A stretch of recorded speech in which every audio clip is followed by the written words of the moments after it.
My name is Rebecca, and this is... Zechariah. Do you want to say your name? Elijah. And Elijah's behind you.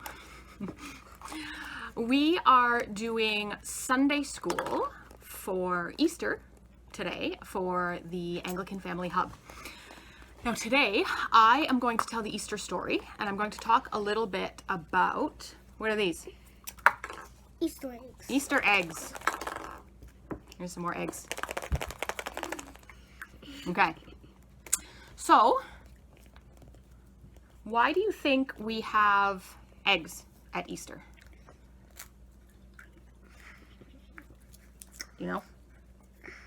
It's like having a new life. Having a new life. New life, Eggs. yes. Because eggs sometimes can have chicks in them. That's right. Eggs can have chicks in them. Yeah, birds lay eggs, and that's how they get babies. And for Easter, why do we celebrate Easter? You're right, I owe you an egg. And I owe you an egg. So why do we celebrate Easter? What is Easter? Oh, and I'm going to keep this up here in the frame. Make sure you watch my egg. Who knows why we celebrate Easter? Are we celebrating chocolate? No. No. Nobody knows.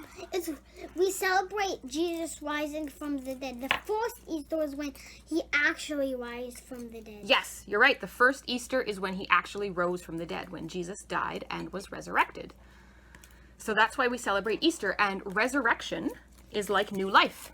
It's life after death. So that's why we have the eggs. All right. So that's my egg story. Now I'm going to tell you the story of Easter. So, right, about 2,000 years ago, Jesus died and was resurrected. Now how that happened, basically Jesus made the wrong people angry. So Jesus performed lots of miracles. He healed lots of people. He also claimed to be the Messiah, the king. And that made the king in Rome angry. The other thing that Jesus did was he criticized some of the religious leaders at the time. There were people who were important religious people who thought that they knew best what God wanted, and they thought that God wanted them to follow all the rules, and that the people who knew the most rules and followed the rules best, that they were God's favorite. And they also thought that when you prayed, you should pray with lots of fancy words, and basically the longer and the more complex your prayers were, the better they were. And if you did them out in public and lots of people saw you, then that was really good too. But Jesus came and he said that's not what's important. Do you remember what he said is the most important thing? Yeah. Yeah? Do you want to tell me? Every time I talk to him, there's so many things I'm gonna Yes. say. Well, what do you think is the very most important thing in one word? Loving God. Yeah! And love. You got it. Love. Loving God. So Jesus said what's most important is that you love God and you love other people. That you love your neighbor like yourself. And that those are the two most important things. And that made the religious leaders really angry. So the religious leaders at the time and the Romans plotted to kill Jesus. On Thursday, what did we celebrate on Thursday? Who knows? I bet you know. The Last Supper, right? Yeah. So we Anglicans like to call it Maundy Thursday. It's when Jesus had the Last Supper with his disciples before he died. And during that supper, Jesus took bread and he broke it and he gave it to his disciples. And he said, "This bread is like my body, it will break." He took wine and he shared it with his disciples and he said, "This wine is like my blood, it will be poured out." So Jesus knew that he was going to die, but he also knew that in dying and in coming back to life that he was going to rescue the whole world. And during that Last Supper, he also said that one of you, talking to his disciples, will betray me. And then after supper, he went to the garden to pray. And I think this part of the story is really cool because Jesus knew that he was going to die, and he was actually pretty afraid.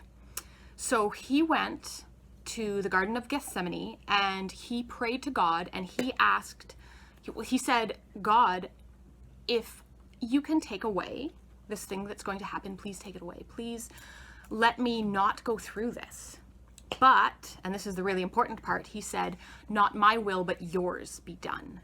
So even though he was afraid, and even though he'd rather not die, he said that if it's really important, if this is what you want, God, then I will do it. Which I think is really cool, being able to do something even though you're afraid. And when he was afraid, he prayed. So it was at that time that Judas showed up with a whole bunch of Roman soldiers. They arrested Jesus. They brought him to Pontius Pilate, who was kind of like the judge at the time. And Jesus was sentenced to die.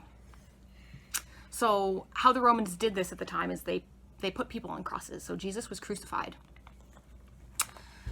And once that happened, see, the Romans, they thought they had won. They thought, great, this is the end. Jesus is dead and it's over.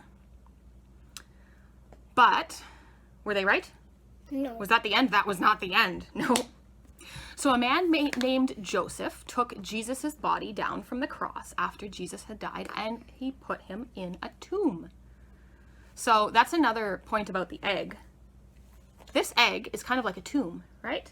It can have something inside it.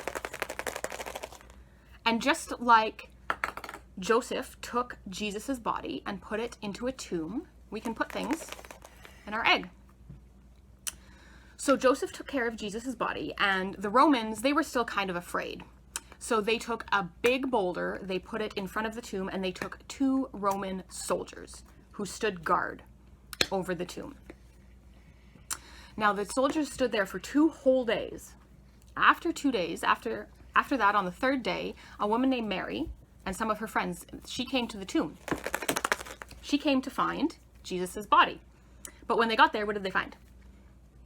Nothing. Nothing, right?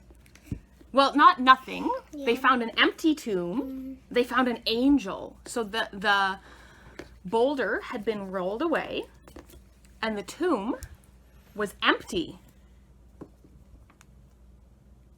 Just like the egg. Yeah. And the angel said, Jesus isn't here. He's alive again.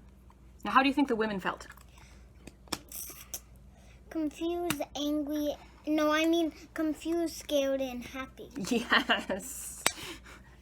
He remembers the answers from when we talked about it earlier. Yeah. Good job. Yeah, I think they were a little bit confused because they were expecting to find Jesus's body there. They had seen him die. They were happy because, I mean, Jesus is alive again. That's great news. But I think you're right that they were scared a little bit too, because imagine showing up to a tomb and seeing a giant angel. It might be a little bit scary, and you were expecting to find Jesus there because you had seen him die, but he's not there, and there's this big angel. So I think you're right. They were a little bit confused. What's happening? They were possibly a little bit afraid of the angel, but they were happy that the angel was giving this good news. So when they left, Mary actually saw Jesus himself, and she was so happy to see Jesus that she fell down at his feet and she kissed his feet. Kind of yucky, eh? Hopefully his feet were clean. But Jesus said, well, Mary, you can hold on to me later. What I need you to do right now is go and find all the disciples and tell them the good news that I'm alive. So hey, you think it's find the egg? Nothing, just like the empty tomb. So Mary went and she found all the disciples and she told them, hey guys, Jesus is alive. Because Jesus is God, death couldn't keep him. He defeated even death itself. And he promised that if we follow him, if we accept him into our hearts, that we'll be adopted, that we are adopted as sons and daughters. So we're sons and daughters of God, just like Jesus was the Son of God. And we're promised resurrection after death, just like Jesus rose. So that's our Easter egg story. Now, you guys watching, if you have any plastic eggs at home, you can try this out. And let me know if you know how we did that trick. All right, and I would like to end with a prayer. All right, you want to follow in your head? Yes. You can follow along at home. All right, dear God, thank you for today. Thank you for Easter. Thank you for sending Jesus to die on the cross and to rise again. And thank you for adopting all of us into your family, for promising us new life after death, but new life even here and now as we're transformed into your children. And I ask that you are with us, especially this weekend as we celebrate Easter. And in this time of pandemic, when we're all separated, when we might be a little bit afraid and confused, I ask that you give us signs of new life and transformation, and that we would see your fingerprints in all of creation. Amen. All right, want to say bye?